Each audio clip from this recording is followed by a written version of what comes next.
Doctor विवेक, अब यहाँ पर गठबंधन, आपके गठबंधन की गाड़ी अब क्या आपके कंधों पर टिकी हुई है? समाजवादी पार्टी लगातार बयान सामने आ रहे हैं, समन्वय भी दिखाते हैं, आंख भी दिखाते हैं, क्योंकि उन्हें तो आप ही को सेटल करना है। ये तो किशोर जी क्लियर कर चुके हैं। भैया जी, करीब 40 मिनट के बाद मुझे मौका मिला है, तो मुझे आप मेरी बात रखने दो, क्योंकि बहुत सी बातें कही गई है। सबसे पहले मैं इंदिरा जी के 40वें पुण्य स्मरण पर उनको भावपूर्ण श्रद्धांजलि अर्पित करता हूँ। आपको, सभी दर्शकों को और मेरे पैनलिस्ट को दीपावली की शुभेच्छा व्यक्त करता हूँ। देखिए, शुरुआत राज ठाकरे जी के बयान से हो। आपने उनके प्रवक्ता को पूछा कि उनकी नीति क्या है, तो नीति तो कुछ बता ही नहीं। आपके जो दो यहाँ करस्पॉन्डेंट है, विनोद जगदाले और राजू रंजन, उन्होंने उनकी नीति और महाराष्ट्र की राजनीति भी आपको अच्छे ढंग से बताई। लेकिन वो जो उनके प्रवक्ता है, उनका प्रवक्ताओं का चमत्कार पे भी, और चमत्कार क्या हुआ है कि पूरी 288 सीट लड़ने निकले थे राज ठाकरे जी, और आधे सीट पर भी उम्मीदवार खड़े नहीं करते। अभी उनका भविष्य वो कैसे बताते हो मुझे मालूम नहीं। उनका भविष्य पूरा महाराष्ट्र जानता है और उनकी नीति भी पूरी महाराष्ट्र जानता है। जो एक राजू रंजन ने बहुत अच्छी बात की कि आजकल के ये जो चुनाव है वो बायपोलर हो, ये वोट में सेंध मारने के लिए या ट्राइपोलर चुनाव करने के लिए कोशिशें लोकसभा के चुनाव में भी थी। एक वंचित आघाड़ी करके आघाड़ी महाराष्ट्र में है, उन्होंने 38 उम्मीदवार खड़े किए थे लोकसभा के चुनाव। चुन के तो एक भी नहीं आए, 36 लोगों के डिपॉजिट गए। तो यही प्रयास रहेगा, ये नया, लेकिन ये प्रयास में कोई उनको सक्सेस मिलने वाला है। दूसरी बात रही कि भाजपा के जो हमारे माननीय प्रवक्ता है अजय पाठक जी, उन्होंने कहा कि उनका गठबंधन बहुत मजबूती से लड़ रहा है। अभी उनकी मजबूती मैं आपको बताता हूं। उनके गठबंधन के एक नेता रो रो के कहते हैं सभा में कि मैंने जो गलती पिछली बार की थी वो गलती आप क्यों दोहरा रहे। दूसरे एक उम्मीदवार है जिनको टिकट नहीं दे सके, इनके वजह से, भाजपा की वजह से, वो तो आत्महत्या की धमकी दे रहे। समाजवादी पार्टी कितनी सीटों पर लड़ रही है? बीच में नहीं, प्लीज, बीच में नहीं, बीच में नहीं। मैं किसी के बीच, कितने सीटों पे लड़ रही है? मैं आपके बीच में नहीं बोला। पूरे आपकी मजबूती तो सुनो पहले, इतने क्यों बौखला जाते हो पाठक जी? आपकी मजबूती सुनो ना। उनकी मजबूती इतनी भारी कि उनको 3 पार्टी से नहीं चलता है, चौथे पार्टी को समर्थन देता है, इतनी इनकी मजबूती है। और विकास के बल पे लड़ रहे कहते हैं, और पूरा जो चल रहा है वो तो विज्ञापन की सरकार चल रही है। ठीक है, मुझे पूरी खातरी है इसके बारे में कि अब अपने गठबंधन पे आइए डॉक्टर विवेक। सुनने को आ तो रहे अजय पाठक भी।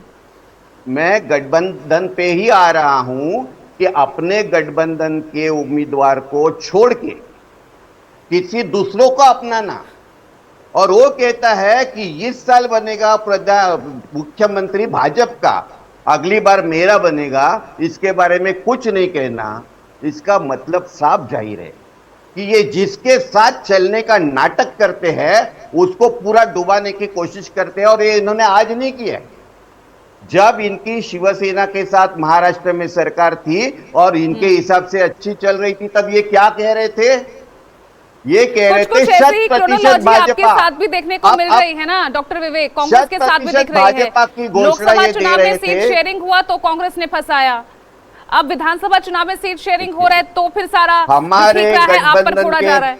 हमारे गठबंधन के बारे में किसी को कोई चिंता करने की जरूरत नहीं। हमारा गठबंधन मजबूत है, सब समझदार है। हमने जो बंटवारा किया है, अजय पाठक के उनके क्वेश्चन का जवाब तो दे दीजिए। देखिए, सीटें समाजवादी पार्टी को दे रहे हैं। सीटें देने के लिए मैं नहीं बैठा हूं। सीटें तो हम दिल्ली से नहीं बटती है सीटें हमारी सीटें यहाँ हम बैठ के डिसाइड करते हैं। जो दिल्ली से सीटें आपने 2 सीटें दी, उन्होंने 9 पर अपने कैंडिडेट्स उतार दिए। कितनी?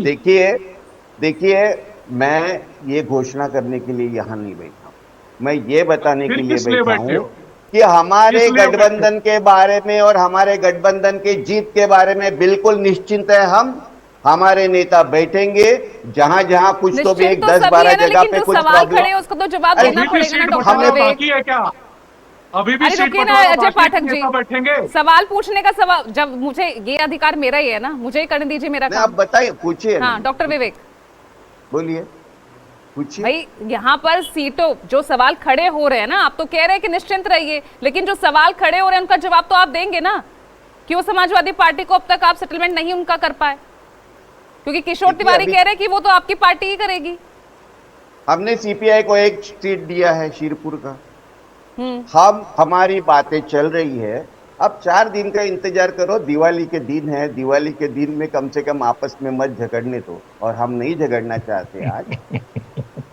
और आप 4 तारीख को देखेंगे कि कोई, हम सब सीटों का बंटवारा बराबर होगा, कोई फ्रेंडली कॉन्टेस्ट ठीक है, नहीं 10 होगा। सेकंड वागेश और साहब अब आपको दे रही हूँ। वागेश जी,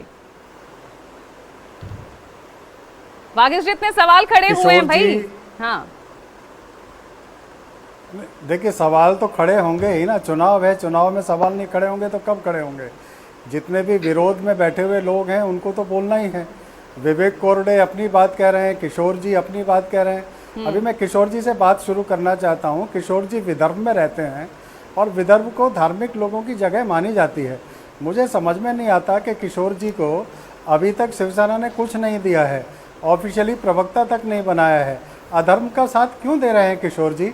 किशोर जी, अधर्मी पार्टी का साथ छोड़िए 10 सेकंड और किसी किशोर जी, धार्मिक वाइंड अप पार्टी के करना साथ है आ मुझे। जल्दी जाइए, से जो किशोर जी। धर्म की विजय करे, जो आगे बढ़े। ये देखो, हमारे यहाँ पर अखंड ब्रह्मांडीय प्रवक्ता है, अंतर्राष्ट्रीय प्रवक्ता है, और कोई राष्ट्रीय प्रवक्ता है। मैं अधिकृत ठीक है, एक छोटा सा प्रवक्ता हूँ, लेकिन है ना, तकलीफ बहुत देता हूँ और भारी बहुत हो गया हूँ। नहीं भाई, आज के दिन कोई तकलीफ किसी को नहीं देगा। दीपावली का दिन है, शुभ दिन है, लेकिन महाराष्ट्र की सियासत भी उससे भी बहुत बड़ी दिलचस्प, हर दिन एक दिलचस्प मोड़ लेती नजर आ रही है। बहुत बहुत शुक्रिया आप सभी का इस चर्चा में जुड़ने के लिए। आज ब्रेकिंग विद एजेंडा में इतना ही। नमस्कार।